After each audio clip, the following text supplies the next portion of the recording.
আমি অনেক আগে থেকেই ছোটদের সাথে ভূতের গল্প বলতে পছন্দ করি। তো বাড়িতে যত ছোট বাচ্চা কাচ্চা আছে সবার সাথে আমি সবসময় ভূতের গল্প শেয়ার করি, আমার সাথে ঘটে যাওয়া বিভিন্ন কথা। তো দেখা গেল যে তারা অনেক সময় বিশ্বাস করে, অনেক সময় বিশ্বাস করতে করে না। পোলাপান দুইজন আমার সাথে বায়না ধরলো যে আমার সাথে ভূতের গল্প যে আমি বলি এগুলো সত্যতা দেখবো, মানে দেখতে যাব। আমি বললাম যে ঠিক আছে, তাহলে দেখতে যখন যাওয়া তাহলে চলো একদিন যাই। পরে সব পোলাপান যেতে রাজি হইল না, মাত্র দুইটা পোলাপান নিয়ে আমি আসলে আমাদের বাড়ির পাশে একটা হরর একটা স্পট আছে, ওইটা হলো একটা ভয়ঙ্কর একটা বিল্ডিংয়ের মতো, ওইখানে ফাঁসি দিয়ে একজন লোক মারা গেছিলো। তো ওইখানে আমি ভাবছি যে ওইখানে রাতের দিকে নিয়ে গেলে হয়তো কিছুর অস্তিত্ব পাওয়া যেতে পারে। তারপরে আমি আমার যে কাজিন আছে তার নাম হলো কমল, তো আর ভাতিজা আছে তার নাম পার্থ। তো তার দুজনকে নিয়ে আমি গেলাম। তো যাওয়ার পরে ওইখানে যখন যাই তখন দেখলাম ওই জায়গাটা আসলে অনেক নিরিবিলি, মানে গা ছমছম করা ভাব। তারপর গেলাম, যাওয়ার পরে এখন দেখি কি অবস্থা। সামনের দিকে যখন এগোতেছি তখন আমার ওই যে একটা কাজিন আর যে বাচ্চা আছে আর একটু একটু ভয় পেতেছে। তারপরে গেলাম, যাওয়ার পরে বাড়িটার দিকে তাকাইলাম, তাকানোর পরে একদম নিরিবিলি, একদমই ভিতর থেকে এক ধরনের সাউন্ড আসতেছিল। সাউন্ডটা কেমন জানি খসখস টাইপের।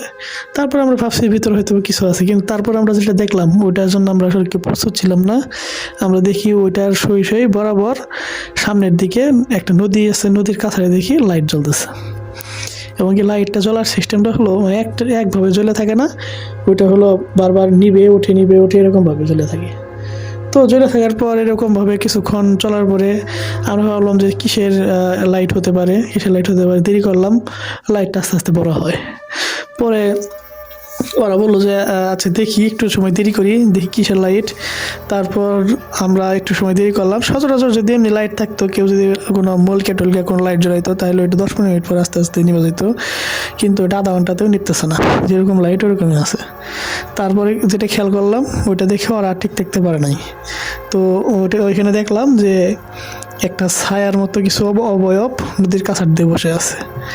এবং কি তারা যে আমাদেরকে খেয়াল করেছে এটা আমরা খেয়াল করতে পারছি। পরে ওইখান থেকে চলে আসবো, ঠিক ওই মুহূর্তে আমার কাজিন যে আছে সে তার উপর কি যেন হয়ে গেল, সে এখন আসতেছে না, একবার স্টিল হয়ে দাঁড়িয়ে আছে। হাত ধরে টান দেই, সে আসে না। তারপর অন্য দিকে ঘুরে আসে। তারপর জোর করে যখন আসতে গেলাম সে আমার দিকে ঘুরছে, ঘোরার পরে তার চোখের দিকে তাকিয়ে আমি আর ঠিক থাকতে পারি নাই, আমি আমার ভাতিজারে নিয়ে ওইখান থেকেই দৌড় দিছি তাকে রেখেই।